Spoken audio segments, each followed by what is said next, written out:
Me fala de onde vem e quando veio a São Paulo.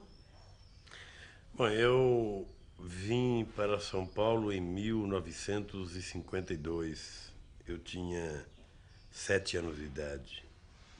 Eu fui morar em Santos, uma cidade a 67 quilômetros de São Paulo, e morei em Santos até 1956. Em 1956 eu vim para São Paulo, para a capital, e em 1971 eu vim para São Bernardo do Campo, que é o centro industrial mais desenvolvido da América Latina. Eu comecei. De onde vinha primeiro do Nordeste? Nos fala do Nordeste, se Mas, se lembra não, disso. eu lembro pouca coisa do Nordeste porque eu tinha apenas 7 anos de idade e meus pais eram camponeses e a situação era muito difícil porque não tinha infraestrutura, não tinha uma política governamental capaz de fazer sobreviver o pequeno e médio produtor. Pode olhar para mim quando fala. E eu então. E eu, filho, não pode fazer barulho agora. E eu então, em 1952, o meu pai resolveu vir para São Paulo, porque a situação no Nordeste era muito grave em função da seca, ou seja, não chovia e, portanto, a agricultura não funcionava corretamente, como não funciona até hoje. E meu pai resolveu vir para São Paulo para tentar ganhar um dinheiro para ajudar a família. E aí minha mãe veio junto com todos os filhos e passamos a morar em São Paulo. E até hoje nós adotamos São Paulo como nossa terra natal, porque tudo que nós aprendemos foi em São Paulo. E São Paulo realmente era uma terra que prometia muito, ou seja, que dava chance ao nordestino sobreviver. Como foi que começou a trabalhar? Bom, eu comecei a trabalhar muito cedo, porque com 10 anos eu já trabalhava, 10 anos eu trabalhava de tintureiro. Eu ajudava numa tinturaria a lavar roupa. Depois eu fui trabalhar de engraxate, ou seja, eu engraxava sapato no final de semana para poder ganhar meu dinheiro para ir ao cinema. Depois eu comecei a trabalhar numa metalúrgica em 1960. Né? 1959, na verdade, eu comecei a trabalhar num escritório. Em 1960 eu comecei a trabalhar na metalúrgica. Aí eu fui para o Senai, que é uma escola profissional financiada pelos industriais, e aprendi a profissão de torneiro mecânico. E dali quanto tempo ficava trabalhando lá? Bom, eu trabalhava 6 meses, eu trabalhava 6 meses e estudava 6 meses, né? Como eram as condições de trabalho na metalúrgica naquela época? Olha, eu trabalhava numa metalúrgica pequena e nas metalúrgicas pequenas as condições de trabalho são as piores possíveis, né? Porque,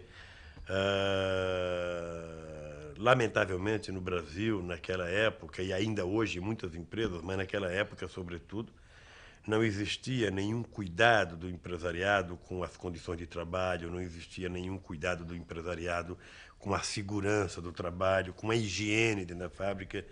Por exemplo, nessa fábrica que eu trabalhava, ela deveria ter uns 50, 60 trabalhadores, e essa fábrica não tinha vestuário, não tinha refeitório, né? Nós tínhamos que comer a nossa marmita sentado perto da máquina porque não tinha local para comer. E as condições de trabalho não eram tão favoráveis. Eu trabalhei nessa fábrica 4 anos e meio. Depois eu me formei torneiro mecânico, pedi demissão do emprego e fui trabalhar numa outra fábrica chamada Metalúrgica Independência. Trabalhei nessa fábrica 11 meses. E nessa fábrica foi a fábrica que eu perdi esse dedo. Como? Ou seja, eu perdi esse dedo numa prensa, né? Eu era de menor e trabalhava à noite. Né? Era proibido o menor trabalhar à noite. Mas eu trabalhava à noite porque era a única chance que eu tinha de ter aquele emprego. Então eu resolvi trabalhar de noite. E foi, eu acredito que em função do cansaço e do sono que eu me acidentei perdendo esse dedo. Isso foi em 1964. mais ou menos. E passando, let's cut. 97. Bom, eu acho importante dizer o seguinte, nessa época, até 1969, eu não tinha nenhuma consciência política, né? Quer dizer, aconteceu o golpe militar e eu estava dentro dessa metalúrgica que eu perdi o dedo e eu não tinha nenhuma consciência, quer dizer, na verdade, o que a televisão falava, o que os jornais falavam e o que as pessoas mais velhas falavam era que os militares iriam resolver o problema do país, iriam acabar com o comunismo, iriam moralizar o país e iria fazer esse país crescer. Era essa a ideia, porque as Forças Armadas tinham muita credibilidade na opinião pública. Ou seja, naquela época, quando você falava de exército, você falava de uma instituição que tinha muita credibilidade. A sociedade acreditava. Eu acredito que é mais ou menos a fama que tem o exército americano hoje, depois da vitória do Iraque. Ou seja, nós tínhamos um exército que tinha credibilidade na opinião pública, né? E em 1969, eu já trabalhava em São Bernardo do Campo, na Villares, uma empresa nacional ligada a outros grupos econômicos. E eu fui ao sindicato em 1969, ou seja, eu tomei posse no sindicato como diretor no dia 24 de abril de 1969.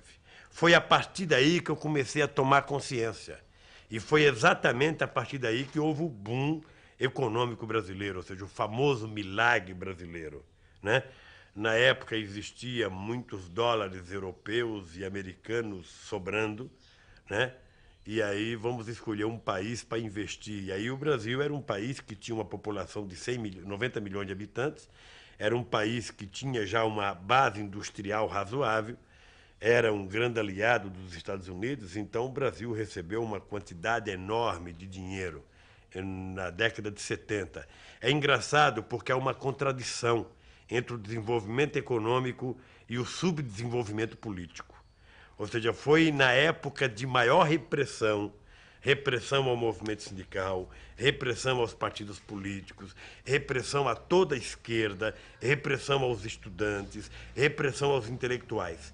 Foi exatamente na época da maior repressão política que houve o maior crescimento econômico do Brasil. Ou seja, o muito dinheiro de fora, né? Em 1900, na década de 70, começou a sobrar dólares, né, nos países árabes e eles começaram a depositar nos bancos europeus e os europeus não sabiam onde investir tanto dinheiro, então vamos investir no Brasil. E foi a época realmente de que houve um crescimento no Brasil. É engraçado que esse crescimento econômico não significou crescimento social, porque foi também exatamente a época que começou a haver um arroxo salarial. Foi exatamente a época que os trabalhadores começaram a perder os seus direitos, né? Porque houve uma política de conter os salários, né? E os trabalhadores viviam numa situação muito difícil, porque os sindicatos tinham sido transformados em meros órgãos prestador de assistência médica, né? Os sindicatos só cuidavam de colônia de férias e só cuidavam de assistência médica. O sindicato não era um sindicato de luta, de organizar os trabalhadores dentro da fábrica.